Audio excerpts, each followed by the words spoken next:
Hi there, I'm Don, and I'm here to tell you how I got offered $1 million job to travel the world with rich burglars I met while I was working on a private jet.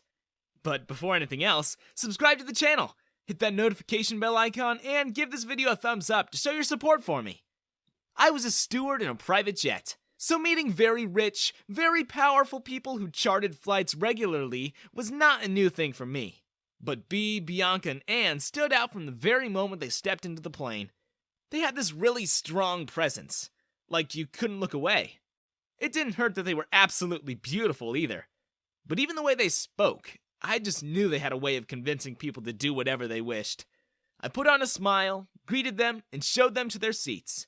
I really wanted to impress them, so I paid extra attention to their needs.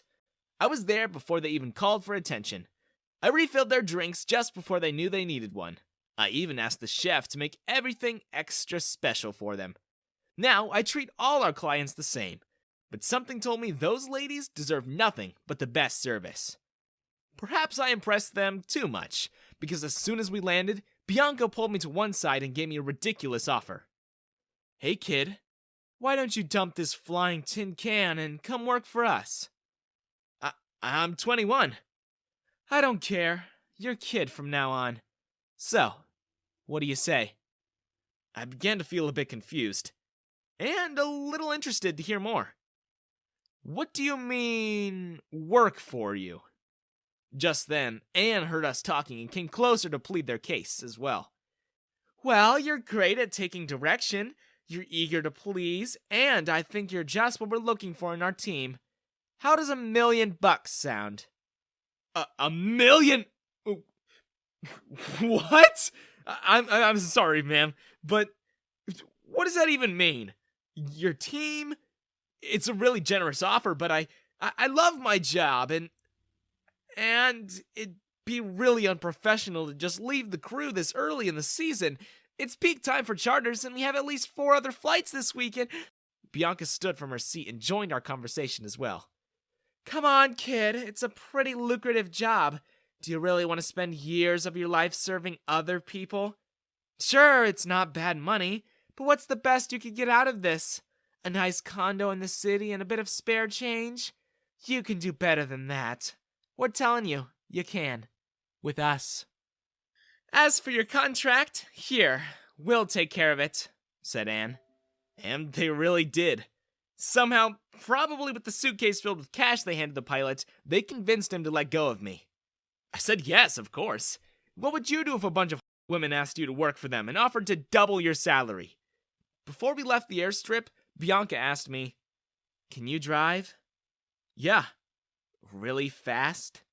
I nodded. The catch was, I didn't know what they wanted me for. But I soon found out.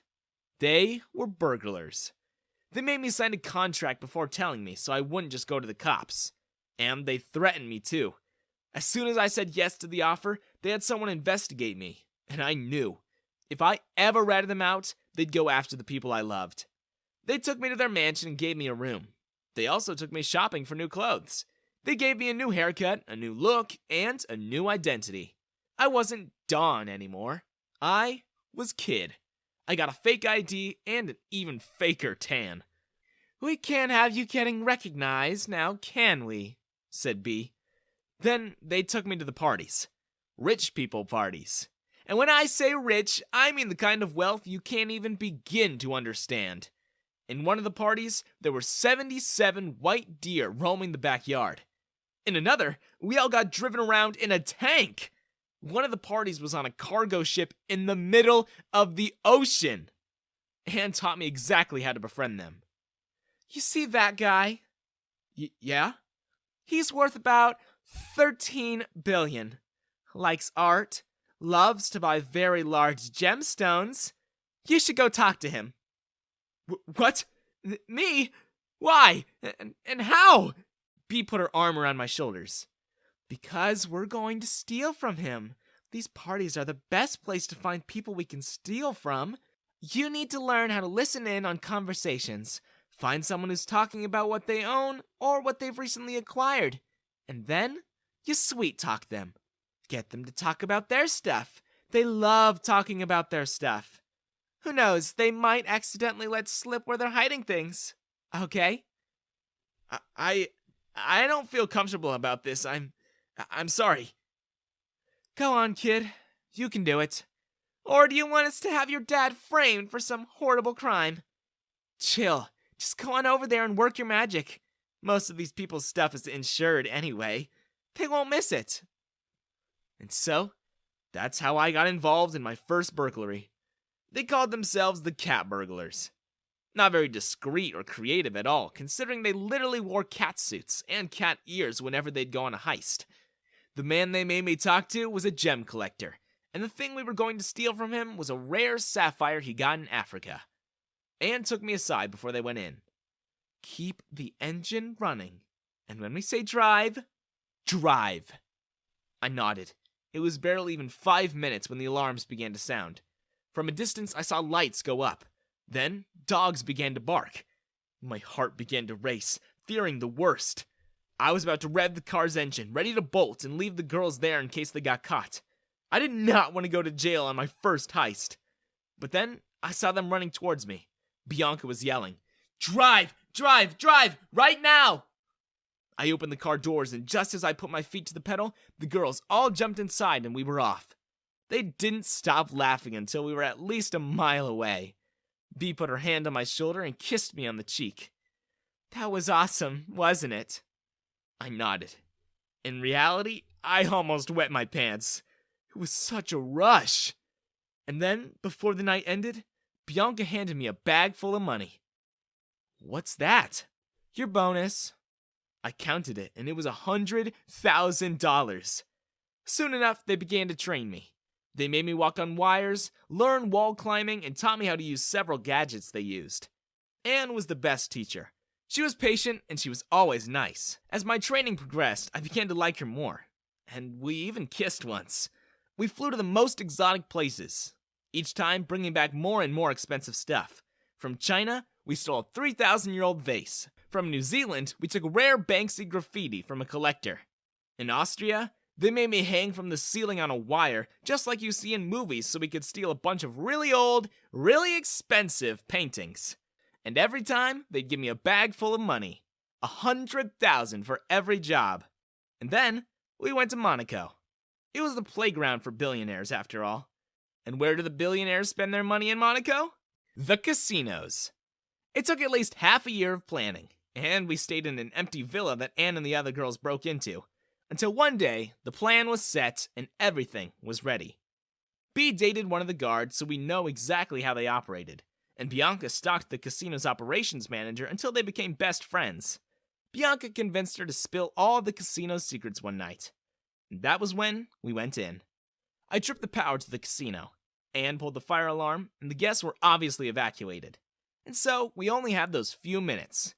We knew exactly where to go, thanks to Bianca's new bestie. And we knew exactly where the guards would be and wouldn't be, thanks to Bea. Bianca swiped the access card and the combination that she stole from the casino's manager, and within a minute, we had gained access to the vault. It was the most money I'd ever seen in my life. I just stood there. And you would too when you see an entire room filled from floor to ceiling with stacks of cash. I almost went in to dive into a pile just to know what it would feel like. "What are you doing? Put stuff in the bag!" yelled the cat burglars. I did as they told me, and when we were done, we just waltzed out of there as if we weren't even in a hurry. Things were going smoothly. Maybe too smoothly, even. Because when we walked out of the back door, police were waiting for us. They put us in different rooms and questioned us separately. But the girls had trained me endlessly on how to answer in case we ever got caught. It had worked for them every time, they said. So I kept quiet and denied everything and just kept asking for a lawyer. Until eventually, one of the cops sat down in front of me.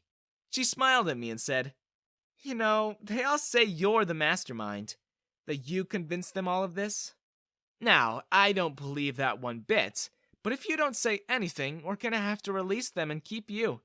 All their stories line up, but yours doesn't. And they all have proof that you're behind this." I couldn't believe my ears. Proof? What proof? I can't tell you, but I will say that you can go to jail for at least 20 years. Someone already posted their bail, and they're about to be released. I saw the girls being released from their handcuffs through the window, and when the cops weren't looking, Anne gave me a look. I thought she was going to say sorry.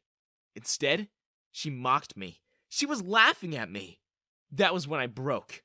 Was that what they hired me for? Was that what they did all this time? Find a fourth member as a scapegoat. Well, not this time. If I learned one thing in my life, it was that you should record everything I did. I recorded our meetings, and in those meetings, it clearly shows that they were the ones making the plans. I told the police to check my phone, and within an hour, I was free. I made a deal with the detectives, and I told them everything that happened. And somehow, the cops agreed to set me free. I never looked back. I did use the money I'd earned from the cat burglars to buy myself a condo in the city, though. And I drained their bank accounts for good measure and gave it to charity.